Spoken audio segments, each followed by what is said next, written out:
Later, we'll talk with one of the original Mercury Associate Director of Space Policy for the Federation of American Scientists, a public interest organization that monitors federal science programs and policy, including NASA. And also here in Washington, Senator Albert Gore of Tennessee, member of the Senate Subcommittee on Science, Technology, and Space. Senator Gore today called for a complete reassessment of the Federal Space Agency. Senator, how bad is it? What are we losing? What are we missing? What are we not going to get? I mean, give us a quick catalog here.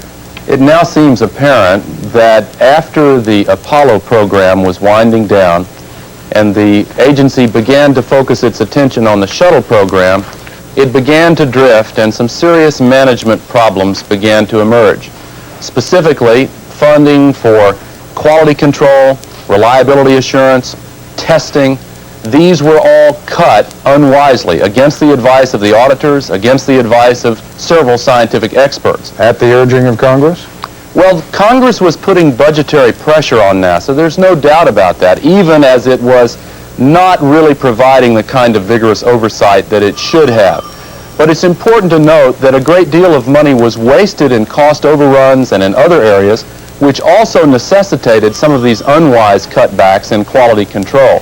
I think some of those chickens may be coming home to roost now. All right. Mr. Pike, see if you can give me a bit of a catalog here. When I say what are we missing, what are we losing, so what? I mean, so they're going to have to put things back together again, so it's going to take some time to make sure that it's done safely. What do we lose? We only gain safety. What do we lose?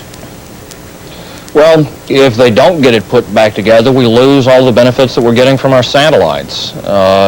The national security satellites are verifying treaties. They're enabling us to communicate with our military forces and provide assurance that we're not under attack. Well, we've got some up there right now, don't we? Fortunately, we do. Our rockets are grounded right now, but with a couple of important exceptions, we have so many satellites in orbit right now that even if our rockets were grounded for the rest of the year, probably would not be that serious of a problem. But unless we are able to get these rockets flying reliably again, we may be in some difficulty. So what do we lose right now? Probably the biggest thing that we lose right now is the 25 years of success. It's really ironic that this comes on the 25th anniversary of our first manned flight, because Al Shepard's flight really broke a very dark period in American space history, because until that time, the saying was our rockets blow up. And for 25 years, they didn't blow up, and now they are. Senator Gore, let me come back to you again. So what? In other words, let me just take the position that the most important thing, and I know I'm not going to get any argument from you, the most important thing is that if there is to be another manned flight, that it be a safe manned flight. The most important thing is that they find out what they did wrong, fix it, make it right again. So what do we lose? Well, it may well be that this latest disaster, the malfunctioning of the Delta, may well have been blown out of proportion, because unmanned rockets do fail occasionally. This rocket has failed once out of every 15 flights, and there was an 18-month hiatus since the last launching of the Delta. And it may turn out that what went wrong was something relatively simple. But the reason it's so significant is that it has a devastating psychological impact coming on the heels of the Challenger tragedy and the two Titan failures. And also, the impact of the Challenger failure on our access to space was mitigated by the fact that we had these backup vehicles. Now that 2 out of the 3 backup vehicles have experienced serious problems, disasters, that access to space could well be in jeopardy. And even though we have satellites up there now, if we don't get these systems back in operation fairly soon, our systems that are up there now could be lost. They're not immortal. They will get old and become useless. Because we've also had reliability problems with some of those satellites, and it's not just a reliability problem with the rockets, it's also a reliability problem with the... 5 of the original Mercury 7 astronauts gathered in Los Angeles tonight for a dinner to honor America's first man in space, Alan Shepard, who made his historic flight just 25 years ago today. Joining us now, live from the California Museum of Science and Industry, is one of the original astronauts, Donald "Deke" Slayton. who was director of flight operations at Houston, was in charge of the docking module for the Apollo-Soyuz flight in 1975 and was later manager of space shuttle flight testing. Also with us from Raleigh, North Carolina, Dr. Alex Rowland, professor of history at Duke University, who was an in-house historian for NASA from 1973 to 1981. Deke Slayton, back with the original 7. When you guys started off, there seemed to be kind of an unspoken rule that you never, ever criticized what NASA did. I mean, NASA was perfect, and you guys were perfect. Every one of you was a hero, chiseled out of granite. And now we're hearing some of these latter-day astronauts saying, boy, things are not going well. Now, does that mean that the guys have changed, or has the system changed, or what's gone wrong?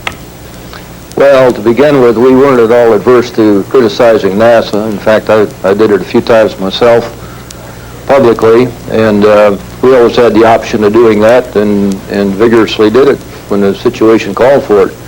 We had a very strong input into the design and development of all the hardware, including the operation of it, and the total time frame I was involved with NASA. And I don't know that it's all that different today. I think probably what's happened is that people have presumed we now have an operational system, and there's no further requirement for the crew to be involved in the hardware elements. That's the only conclusion I can reach. Well, you probably better than anyone alive, I think, understand what I was trying to say at the beginning of this. Confidence. It's either there, you got it, or you don't. Would you argue that right now there is a lack of confidence in NASA, of the people working at NASA, the people flying for NASA? Oh, I think there is, but again, I don't attribute too much of a problem to that. We had a fire back in '67, which you alluded to, and that was certainly a big setback, but we all did exactly what NASA's doing today. We went back and sorted out what the problem was within a certain spectrum. We never did define precisely what it was. Fixed it and went on ahead and flew, and I think the Apollo program and the success of it can be attributed to a large extent to the lessons learned in that one major accident. And I would hope that the same thing will apply to the future of the shuttle program. We're dealing with hardware, we're dealing with people, and people make mistakes. There's no issue that a mistake was made in the case of the Challenger accident, probably a number of them, any one of which you might have got away with by itself. But that doesn't say we ought to stop flying. We need to fix it. Well, go ahead, finish off what you were going to say. We need to fix it and get on with the show. Dr. Rowland, maybe memory has just softened what happened in 1967, but it strikes me that that did not quite hit us in the pit of the stomach the way that this Challenger accident did a few months back. Is my memory playing tricks? A little bit, because we took that very seriously at the time, and in fact, similar to what's going on now, there was a major investigation following it and claims of NASA mismanagement of its contractors, and as Mr. Slayton said, NASA got over that. I'm not sure this is exactly the same situation, though, because I think that what we're in now is really the consequences of an ill-advised policy, and it's not so much mismanagement, though there seems to have been some of that, as the fact that we are pursuing our infatuation with manned spaceflight to a degree that we've compromised not only the shuttle program, but I think our expendable launch vehicle program as well. Why the series of accidents now? I mean, I realize maybe that's a question that cannot be answered, but it just looks as though, I forget who it was who said it in the course of Jay Shadler's piece. It was Snake Pit. I guess it was the congressman. Well, historians are trained to be suspicious of coincidences, and it's not really just 3 failures. We've had 4 failures now. There was another Titan failure last August as well. The only explanation I can think of, if you rule out coincidence and sabotage, which I do, is that possibly by our pursuit of the shuttle program and insisting that virtually all missions fly on the shuttle, we've simply let our expendable launch vehicles rust, both actually and metaphorically. That is, this hardware has essentially been mothballed for quite a while now, and the crews that had established such a remarkable record of reliability in launch have in part been broken up as well, and we might be seeing the consequences of that. Deke Slayton, there is something that has happened that we simply have to allude to. A quarter century has passed. Men like you are either retired or ready to retire, and I understand that something like 2/3 of the top 1,000 engineers at NASA are reaching that point they're about to retire. What is that going to do when these guys leave? Are the new people there? Yeah, there's a lot of very good new people online, and I think they're all equally dedicated. And I think, somebody said earlier we're dealing with complacency here. I think that's a little strong. I think the people that are in the program today are as dedicated as the people were earlier. And one of the problems we ran into in the shuttle program, I think the senator alluded to it, was that Albert Gore, Deke Slayton, and Dr. Alex Rowland. Gentlemen, and Deke Slayton, why don't we begin with you? There is a new kind of competition these days, and that is the competition, commercial competition with the Europeans. Are we going to lose that now?